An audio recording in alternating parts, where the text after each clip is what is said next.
Hey you! Why? Why are your crops like this? Stop it. Just please stop it. Crops do not supposed to look like this. Oh, what are you talking about? You know what? Just get out of here. Just get out of my face. I'm gonna teach you how to do it right. Just get out of here. My gosh, I mean, this version of farming was great back in the day, back in the old versions of Minecraft, but now we're in the much newer versions, and water will actually hydrate up to 5 blocks. So you can just go ahead and fill all this up and save yourself much more land and put some more crops here. And also, you don't even need water to hydrate your crops. You can just plant your crops anywhere you want. The water is just going to speed up the growing process. Geez, and I can't believe he used a diamond hoe too. You know what they say, never waste your diamonds on a hoe. But today, guys, we have 10 Minecraft things you're possibly doing wrong. So before we get into this video, I just want to say that I can't guarantee you guys that you're doing all of these things wrong in Minecraft. But me, myself, before or during, while, and after making this list, I found out that I was actually doing 9 out of these 10 things wrong. So only one of these I was doing correct, and all the other ones, I was just completely messing myself up, being inefficient, and kind of bad at some of these aspects of the game. But with that being said,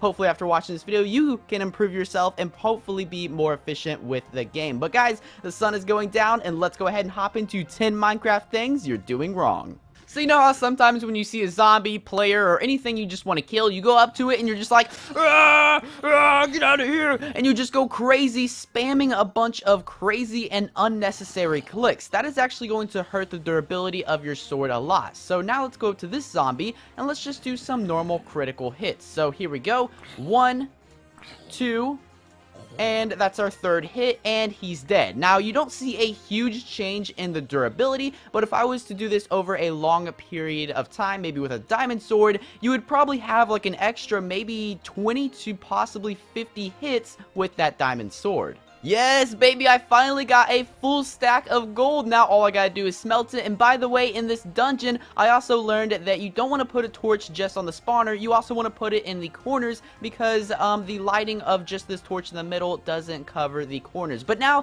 let's go ahead and hop up here, and I guess we can throw down a furnace and start smelting. Hey, you're doing that wrong. What? The coal? Yeah, you should probably not put all that coal in there. You can easily just take that 9 coal and craft it into a block of coal for an extra 80 seconds of smelting time. Wait, so you're saying I can take this coal out and I can make it a block of coal for the same amount? So you're saying 9 pieces of coal smelts for 720 seconds, and a block of coal will actually smelt for 800 seconds? Yep, that is correct. You'll get about 8 extra items from just using the block of coal, even though you're using the same amount of coal. So basically, every time I want to smelt something, I should always craft it into a block because I'm going to get an 8 extra items out of everything I smelt with this block. And not only that, but it's also a lot more compact, so I can fit a lot more of these in my inventory without them taking up a bunch of space. Man, just a couple seconds ago, I learned that you want to place torches around the spawner room, and also you just taught me a very useful and efficient furnace smelting tip.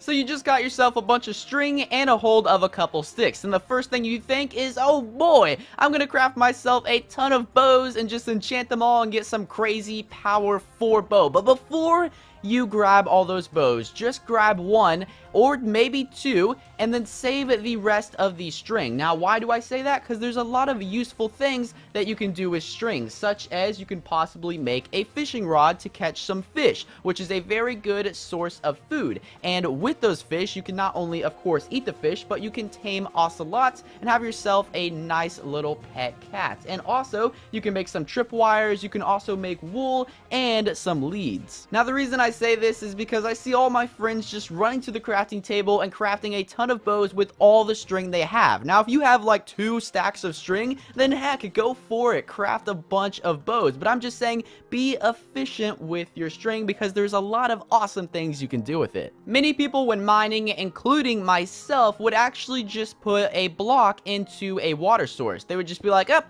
throw a block in there and I'm done. But why don't, if the place is not very lit up, just go ahead and plop a torch in there instead?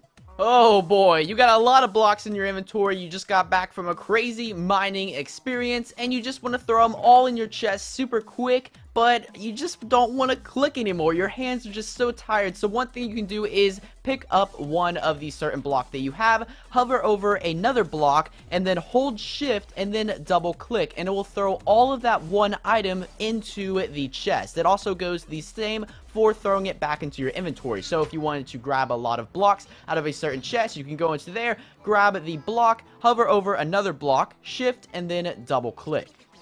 Have you ever noticed when going on really long explorations that have to do with a lot of player running and moving, jumping, and just player movement in general, that when bringing meats with you, you feel like you're eating just every 30 seconds. You feel like every minute or two you're devouring another couple pieces of a chicken. Well, that's because these are meats and they're not very starchy foods. Now, the way you can fix that is instead of bringing meats with you when going on long journeys, you probably should bring bread and cookies, as they have a lot more starch in them, which is a lot more saturation, which allows your hunger bar to stay up and not fall down as fast.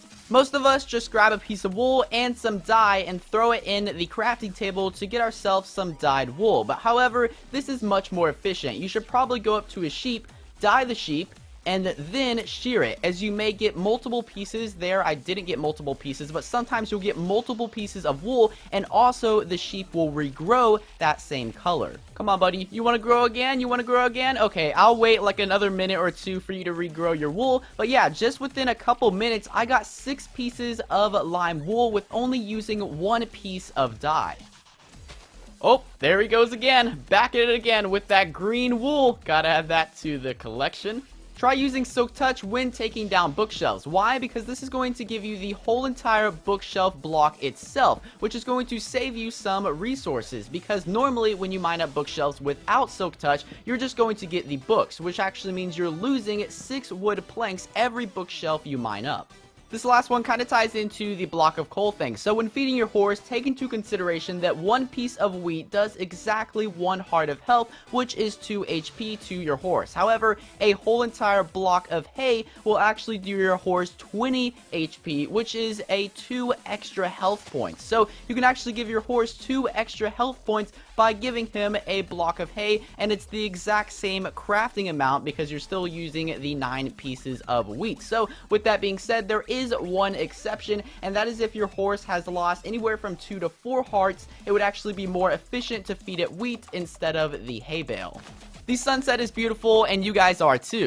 But with that being said, I want to thank you guys all so much for watching 10 Minecraft things you're possibly doing wrong. Now let me know down there, the comment section below, if you guys have some things that maybe I didn't mention in this list. If you have anything that I possibly didn't mention in this list, feel free to comment it down there in the comment section below, and maybe we can have like a little bit of a discussion. And if I get enough people saying some other things, like some other things that you're doing wrong in Minecraft, maybe I can make like a little part 2 to this. But with that being said, I want to thank you guys again so much for watching. My horse is still over there chilling, but yeah, I want to thank you guys so much for watching. The sun is going down, the moon is coming up, so I should probably find myself some shelter. Oh geez, there's a spider already. But yeah, I'm gonna catch you guys later in another Minecraft video.